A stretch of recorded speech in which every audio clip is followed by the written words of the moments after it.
Hello guys, तो कैसे हैं आप सब। Welcome to my YouTube channel Job Journal. हम लेकर आ चुके हैं न्यू जॉब वैकेंसी जो है राजस्थान के लोगों के लिए, जो आ रही है इंडियन आर्मी की तरफ से।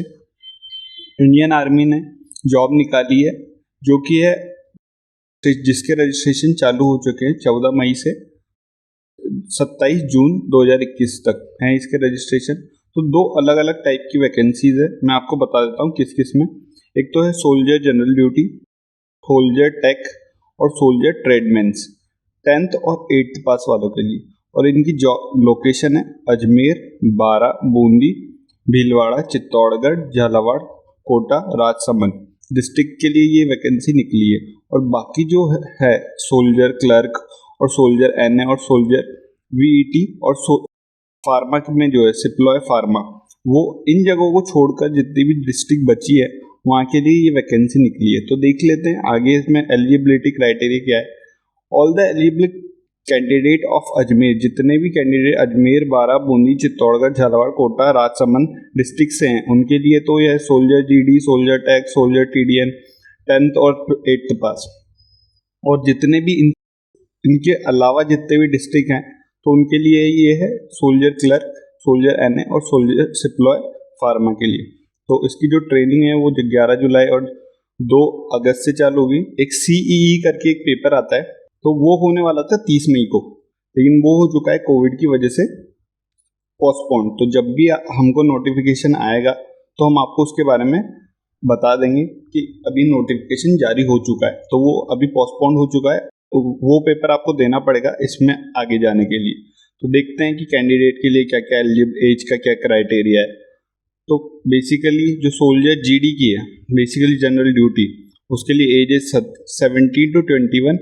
अगर आपका बर्थ ईयर है 2000 से 2004, 1 अक्टूबर 2000, 1 अप्रैल 2004, और आपकी हाइट 170 सेंटीमीटर, वेट प्रोपोर्शनल है, मैं आपको टेबल बता दूंगा जिसके हिसाब से। और चेस्ट आपका 77 सेंटीमीटर और एक्सपेंशन पे +5 सेंटीमीटर होना चाहिए। यह है 10th पास। आपके 10th में 45% मार्क्स होने चाहिए इन ईच सब्जेक्ट और 33% इन ईच सब्जेक्ट होना चाहिए। टोटल ओवरऑल 45% और 33% इन ईच सब्जेक्ट। टेक्निकल की बात कर लेते हैं तो एज वही है 17 ईयर 23, 1998 से 2004 तक है, वही हाइट, सेम हाइट है। और चेस्ट भी सेम है 77 +5 एक्सपेंशन पे। लेकिन इसमें आपको 10+2 12th में आपके फिजिक्स, केमिस्ट्री, मैथ्स, इंग्लिश में मिनिमम 50% मार्क्स होने चाहिए टोटल ओवरऑल, और 40% in each subject. Her subject में 40% आपके मार्क्स होने ही चाहिए। लेकिन अब जो ट्रेडमेंस की है, जो कि है ड्रेसर, वॉशर, शेफ और स्टीवर्ड और टेलर की जो भर्ती है ट्रेडमेंस में जो इसमें निकली है, उसके लिए 10th पास होने चाहिए। एज 1998 से 2004 के लिए। हाइट का सेम है, लेकिन जो चेस्ट है उसमें 76 लिया है, एक्सपेंशन +5 है, +5 सेंटीमीटर, तो 10th पास होना चाहिए। अब बात करते हैं ट्रेडमेंस में जो हाउस कीपर है और जो मैस कीपर है, उनके लिए सेम एज 1998 से 2004, 170 हाइट होनी चाहिए, जो चेस्ट है सेम है। और जो ये वेट का क्राइटेरिया वो प्रोपोर्शनल, वो टेबल मैं आपको दिखा दूंगा जो हाइट के अकॉर्डिंग होगी। ओके, आगे चलते हैं। जो soldier clerk, store keeper, technician, जो दूसरी वाली है, जो एक्सपेक्टेड, जो मैं बता रहा था कि इन डिस्ट्रिक्ट्स के अलावा जितने भी डिस्ट्रिक्ट बचे हैं उनके लिए जो वैकेंसी है उनमें भी सेम हाइट। और ये जो पीडीएफ है मैं आपको प्रोवाइड करा दूंगा। तो इसमें भी 12th पास के लिए ये डी फार्मा में 12th पास के मिनिमम 55% मार्क्स होने चाहिए आपके पास।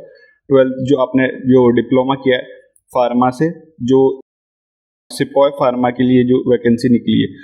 तो आगे चलते हैं। तो मैं आपको बता ही चुका हूँ, इसमें पहले तो आपका टेस्ट होगा सीईई जो होता है, फिर उसके बाद आपका सिलेक्शन होगा इस आगे के जो फिटनेस टेस्ट के लिए उसमें। तो रिलैक्सेशन दी गई है बहुत सारी जगह पे, जैसे कि रिलैक्सेशन दी गई है बहुत सारी जगह। तो सन ऑफ सर्विसमैन है, अगर आप सर्विसमैन है तो हाइट में 2 सेंटीमीटर का रिलैक्सेशन है, चेस्ट में 1 सेंटीमीटर का, वेट में 2 kg का रिलैक्सेशन है। अडॉप्टेड सन हो, son in law of war widow और आर्मी मैन से जितने भी हैं उनके लिए हाइट में 2 सेंटीमीटर का रिलैक्सेशन है और वेट में 2 सेंटीमीटर। और जो बात की हैं, जो मतलब आउटस्टैंडिंग स्पोर्ट्समैन है उनको थोड़ा ज़्यादा रिलैक्सेशन है। हाइट में तो सेम है 2 सेंटीमीटर, लेकिन चेस्ट में 3 सेंटीमीटर का और वेट में 5 kgs का आपको रिलैक्सेशन दिया गया है। आगे बात करते हैं कि क्या क्या है। Fitness test, physical fitness test होगा जिसमें 1.6 किलोमीटर रन करना पड़ेगा आपको 5 मिनट और 30 सेकंड के अंदर, तो आपको 60 नंबर मिलेंगे। अगर आपने 5 मिनट 31 सेकंड से 5 मिनट 45 सेकंड के बीच में आपने किया है तो आपको 48 मार्क्स मिलेंगे। पुलअप्स की बात कर लेते हैं, तो आपने अगर 10 पुलअप किए हैं तो 40 नंबर, 9 पुलअप 33 और 8 पुलअप तो 27, 7 पुलअप तो 21 और 6 पुलअप तो 16 नंबर। 9 फीट डिच होता है, ये एक एक्सरसाइज है बेसिकली जिसमें आपको क्लियर करना पड़ता है। इसमें गड्ढा होता है जिसको आपको जंप करके क्रॉस करना होता है। जिगजैग बैलेंस होता है, एक बैलेंस आपको एक प्लेटफॉर्म पे बैलेंस करना होगा, जिगजैग के तरह होगा वो, जैसे कि आप ऐसे मान लो कि इस पे आपको चलना है बेसिकली, तो यहाँ पे आपको बैलेंस करना होगा। यही फिजिकल टेस्ट में आता है। ये होगा आपका, लेकिन ये होगा आपका रिटर्न टेस्ट के बाद, जो कि आपको मैंने बताया आपको कि रिटर्न टेस्ट होगा। Written test through common entrance examination जो होने वाला था 30 को, लेकिन वो कोविड की वजह से आगे शिफ्ट हो गया है। उसका नोटिफिकेशन जब भी आएगा मैं आपको उसका बता दूंगा कि कब नोटिफिकेशन आ रहा है। तो फिर जब आप इस टेस्ट के लिए जाओगे तो जो भी है आपको कोविड की जो इनकी पॉलिसीज है वो आपको फॉलो करनी पड़ेगी। आपके शरीर पे कोई टैटू नहीं होना चाहिए, पहले ही मैं बता देता हूँ। और आप जब भी जाओगे रैली, अगर आपका सिलेक्शन हो जाता है एग्जाम में, तो आप जब भी जाओगे रैली के लिए तो आपको वियर मास्क, जो भी कोविड ड्यूटी, कोविड से रिलेटेड जितने भी गाइडलाइन है आपको फॉलो करनी ही पड़ेगी। अगर आपको कोविड है आपको टेस्ट करा के जाना पड़ेगा, आपको नेगेटिव रिपोर्ट दिखानी पड़ेगी वहाँ पे कि हम नेगेटिव हैं, इसलिए ही फिर आपको सेलेक्ट किया जाएगा, तभी आप जा सकते हो वहाँ पे। Photograph, admit card, education certificate की बात करें तो वही आपको 10th की मार्कशीट होनी चाहिए आप, और जिसमें आप अप्लाई कर रहे हो वो सब आपको जो एलिजिबिलिटी क्राइटेरिया है उसके अकॉर्डिंग। फिर चलते हैं डोमिसाइल सर्टिफिकेट, जहाँ से आप हो तो वहाँ का सर्टिफिकेट आपके पास होना चाहिए। Caste certificate, religion certificate, school character certificate जो आपको स्कूल प्रोवाइड करा देता है। और जो ये है, अगर आप विलेज से हो तो सरपंच के साइन चाहिए उस पर कैरेक्टर सर्टिफिकेट में with photograph. No claim certificate, unmarried certificate, relationship certificate, तो ये सब एनसीसी, अगर आप एनसीसी में थे तो एनसीसी सर्टिफिकेट चाहिए, स्पोर्ट्स में थे तो स्पोर्ट्स के जितने भी सर्टिफिकेट है वो चाहिए होंगे आपके। और single bank account, pan card, affidavit. और स्पेशल इंस्ट्रक्शन ये हैं कि candidate should bring the Aadhaar linked with mobile. आपका आधार कार्ड मोबाइल नंबर के साथ लिंक्ड होना चाहिए जो आपके पास है। उसके बाद चलते हैं कि फिर मैं बता रहा था आपको कि वेट के हिसाब से हाइट और वेट का जो मेजरमेंट है, जो वेट का मेजरमेंट है वो इस टेबल के अनुसार होगा। अगर आपकी हाइट इतनी है तो आपका वेट इस वेट ऑफ ऑल एज इतना होना चाहिए। अगर आपकी एज इतनी है तो इतना वेट होना चाहिए, और आपका एज इतनी है, अगर 20+1 भी आपका डे है और 30 ईयर्स तक जो 20 से 30 साल के बीच में, तो उनका वेट इतना होना चाहिए। PDF है, मैं आपको वैसे भी प्रोवाइड करा दूंगा डिस्क्रिप्शन में। तो चलते हैं आगे क्या होगा इसका जो भी।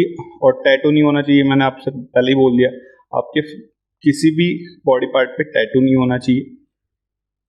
तो देखते हैं, और यही चीज़ आपको ये सर्टिफिकेट से, मेडिकल सर्टिफिकेट जो आपको यहाँ से निकलवा के लेके जाने पड़ेंगे। ये नो रिस्क सर्टिफिकेट, ये कोविड से रिलेटेड सर्टिफिकेट है। और ये रिलेशनशिप सर्टिफिकेट है, ये फॉर्मेट ऑफ एफिडेविट है।